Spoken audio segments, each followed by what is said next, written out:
क्या आपने कभी सोचा है कि सिर्फ एक मोबाइल ऐप ने दुनिया की ट्रांसपोर्ट इंडस्ट्री को कैसे बदल दिया? जी हां, हम बात कर रहे हैं उबर की, जिसने टैक्सी बुलाने का तरीका ही बदल दिया और राइड हेलिंग सर्विस की दुनिया को नया रूप दिया। आज हम जानेंगे उबर की पूरी सक्सेस स्टोरी। इसकी शुरुआत कैसे हुई, ये दुनिया की सबसे बड़ी टेक कंपनियों में से एक कैसे बनी और इसके पीछे क्या राज है। उबर की शुरुआत 2009 में सैन फ्रांसिस्को, यूएसए से हुई। इसके फाउंडर्स थे ट्रेविस कलनिक और गैरेट कैम्प। आइडिया तब आया जब दोनों को पेरिस में एक रात टैक्सी ढूंढने में दिक्कत हुई।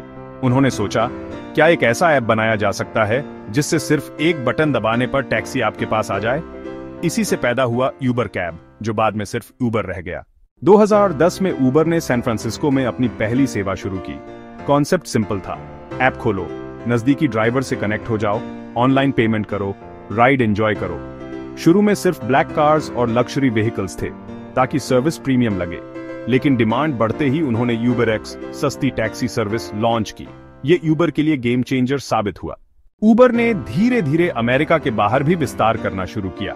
2012-2015 के बीच उबर ने दुनिया के बड़े शहरों जैसे London, Paris, Delhi, Mumbai, Sydney, Dubai आदि में कदम रखा। 2014 में उबर इंडिया लॉन्च हुआ और भारत उबर के लिए सबसे बड़े मार्केट्स में से एक बन गया। उबर ने सिर्फ टैक्सी ही नहीं बल्कि उबर पूल, उबर मोटो, उबर ऑटो जैसी सेवाएं भी शुरू की।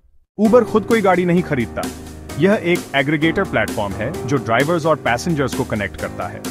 उबर हर राइड पर कमीशन लेता है।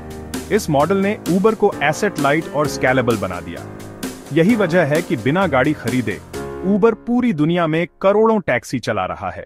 उबर को कई बार लीगल इश्यूज का सामना करना पड़ा। टैक्सी यूनियंस और गवर्नमेंट्स ने विरोध किया। सेफ्टी और ड्राइवर पॉलिसीज पर भी उबर पर सवाल उठे। 2017 में को फाउंडर ट्रेविस कलनिक को सीईओ की पोस्ट छोड़नी पड़ी, लेकिन नई मैनेजमेंट ने उबर को फिर से स्टेबल किया और आईपीओ की तैयारी शुरू की।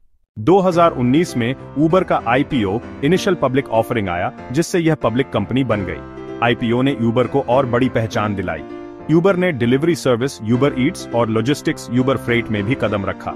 आज उबर दुनिया के 70 देशों और 10,000 शहरों में ऑपरेट करता है। हर दिन करोड़ों लोग उबर से सफर करते हैं। दोस्तों, उबर की कहानी हमें यह सिखाती है कि एक छोटी सी समस्या का समाधान भी दुनिया बदल सकता है।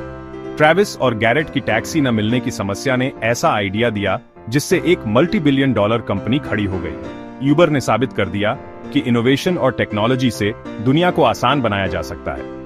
अगर आपको उबर की यह सक्सेस स्टोरी पसंद आई हो तो वीडियो को लाइक, शेयर और सब्सक्राइब जरूर करें।